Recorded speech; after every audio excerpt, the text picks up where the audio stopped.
Përshëndetje, në këtë titull do të flasim për mënyrën se si të gjenerojmë 48 tituj që t'i kemi gati për reklamat që do bëjmë në platformë. Aktualisht kemi gjetur fjalët kyçe, do gjejmë dhe titujt dhe pastaj do përgatisim për shkrimin gjatë.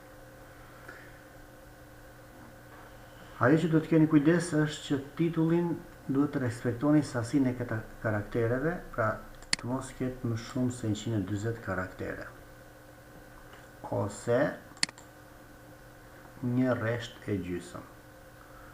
Po va shpjegoj edhe njëherë më konkretisht pak më vonë.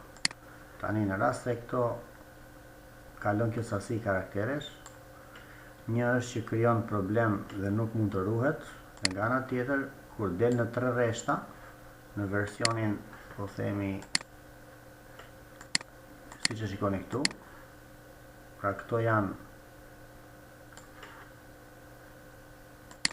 kjo është titulli, dhe nëse titulli është më i madh se 2 rreshta, del në 3 rreshta, dhe kjo nuk del estetikisht bukur, qoftë në versionin mobile, qoftë në versionin e telefonit. Kështu që duhet jeni të kujdesshëm që kjo të mos jetë më shumë se 2 rreshta.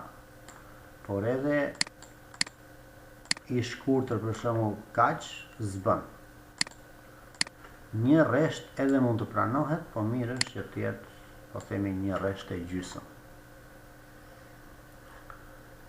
Okej, kështu që kalojmë tek kjo që po sqaronim. Sigurisht që do ta bëjmë provë në moment që do hidhet hedhja një reklame në platformë, është gjëja më e thjeshtë, aty do të diskutojmë pastaj edhe një herë këto kujdesin që duhet të kemi. Sigurisht, nëse doni dhe mendimin tim, në moment që i përgatisni këto 48 titujt, mi dërgoni në WhatsApp edhe unë do t'ju jap sugjerimet e mia.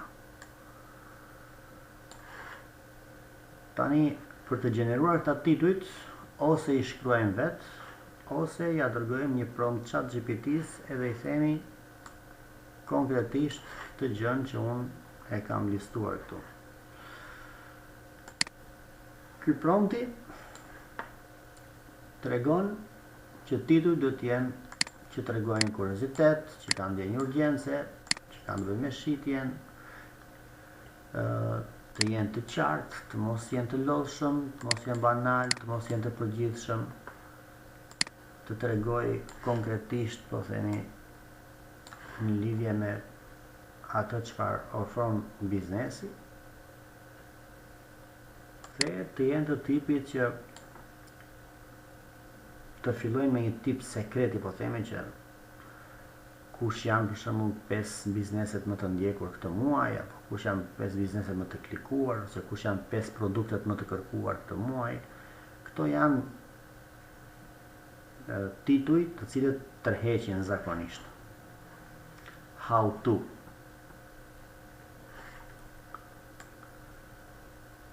Dhe këtë hyjmë dhe shikojmë tani tek ChatGPT-ja në momentin që ja kemi dërguar këtë prompt.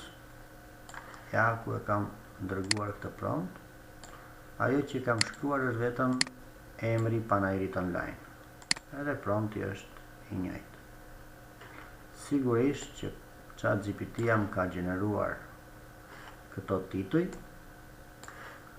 dhe këto tituj unë tashmë i kam bashkuar me fjalët kyçe. Kur bëjmë reklamat të përgjithshme në formë blogu, si në rastin konkret,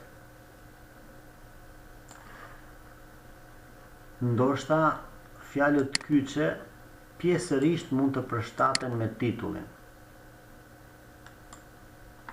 Dhe fiks fare, në moment që të krijohet teksti për secilën reklam, kemi mundësi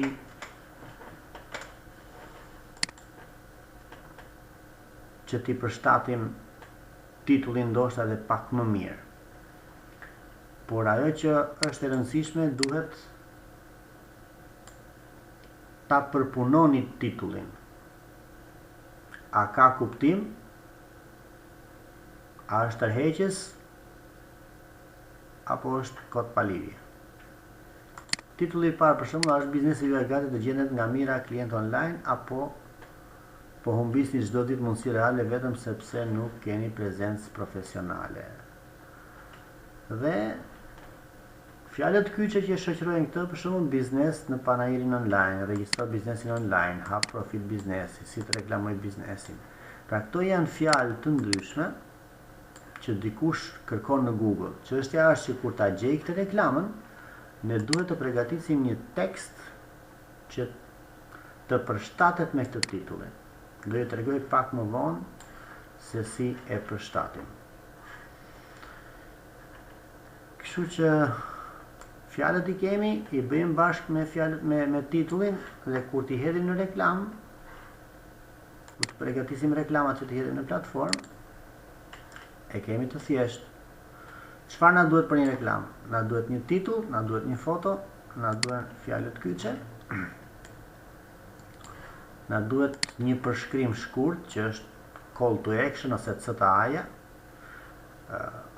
Përshkrimi i shkurt është çfarë i thua ti klientit të bëj në momentin që ai ka hyrë dhe ka parë reklamën tënde. Pra si konkret unë i them kontaktoni tani në WhatsApp dhe merr informacion për projekte direkte nga ndërtuesi. Pra unë i kam dhënë një call to action, një thirrje për veprim. Pra kush është veprimi i radhës që ai duhet të bëjë? Kjo është call to action. Kjo duhet të përdoret edhe në postimet në rrjetet sociale.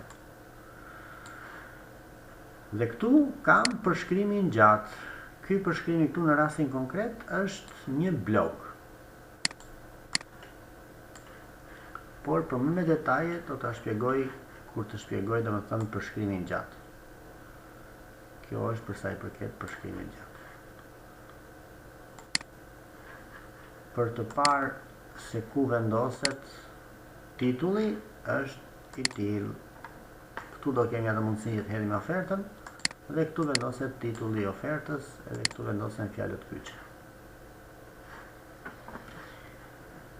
Okej, shihemi në videon e radhës ku do bëjmë prezantimin e përshkrimit të gjatë. Sepse kemi 3 lloj përshkrimesh.